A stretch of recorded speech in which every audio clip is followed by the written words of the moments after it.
For too many years, Sidney Poitier has been the token black star of an all-white film industry.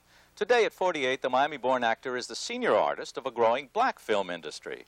And after 46 films, actor Poitier is moving into a new career as a director. His third film's Let's Do It Again, a broad comedy like his Uptown Saturday Night, in which he also co-starred with Bill Cosby. I recently talked with Poitier in New York, where his new film premiered. It's not a sequel, he insisted, and agreed with me that within the comic framework, his picture also says something.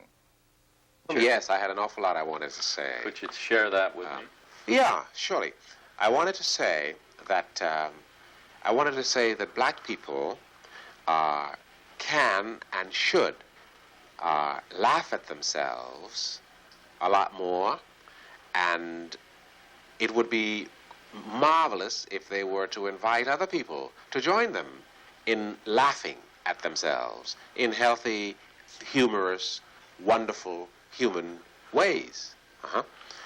So I try to find material that would lend itself to that.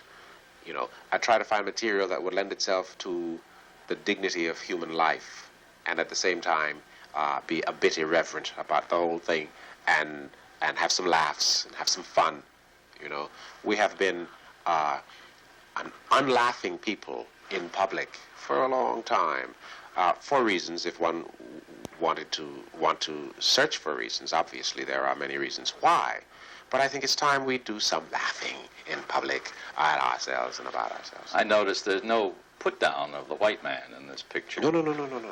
You stay away from that entirely. I stay away from that entirely. Entirely. We've had a good deal of that. And, you know, put-downs are not a part of my thing. It just simply is not. And the films I make may be woven out of the fabric of my culture. It may be woven out of the ethnicness of my life, but the comment inherent in my film has to be universal. I speak to all people. And in these films I've done with Bill Cosby, they are comedies that can be recognized and enjoyed by all people. I know there's a black market for films. So to speak. So to speak. I have a feeling, tell me if I'm right, that you're not really aiming this at a specific market, that you want a general mass audience. I do.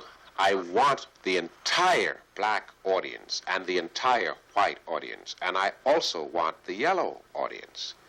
And I am seducing the brown audience, and I'm reserving a marvelous little niche for the Eskimos. In other words. How do you hope that each of these races can relate to the picture? Because there is that about all of us that binds us. We respond to certain human questions the same way everywhere, you know. We respond to loneliness pretty much on a classically universal basis. We respond to the fears and insecurities of a modern civilization pretty much. Our neuroses don't come in 1,000 different colors. We are all subject to pretty much the same patterns of neuroses. When we love, it does pretty much the same wonderful things for us. When we hate, it does pretty much the same negative things to us. So as I make my comment, you see, I use these strains that are communal to us all, wherever. As John Donne said, never send to know for whom the bell tolls. Precisely. It tolls for thee. Indeed. This is a departure for you. You seem to be heading in a new direction as a director. Is that deliberate or accidental? How did that come about? Well, it's kind of deliberate, you know. I mean, I've been an actor for almost 30 years, right? Boy, that dates me. And there isn't much left for me to do as an actor. The literature available in the world is so finite. I can't find too many parts that are going to challenge me, you know.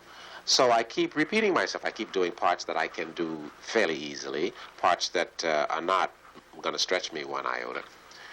And I don't want to spend my life doing that. I could do that for the next 17 years, and I'll say I spent my life playing parts that were easy. No.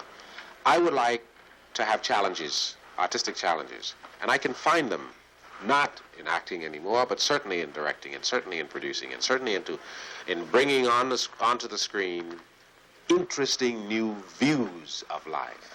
A filmmaker is able to show to the world how he sees it, the world. You follow? Yes, I do. An actor cannot do that. An actor interprets. The filmmaker creates. You're also acting, however, in your films. Will you continue that? Yes, I will, because it's essential that I eat and pay the bills and stuff. And until I am able to do that with directing and stuff, I'll have to keep acting a little. What do you see the future of black films, if we have to separate them? It's a considerable future. It depends largely on the black filmmakers or the people who are involved in making films for the black market. It has an enormous future. One prerequisite is that it stops being so self-defeating in that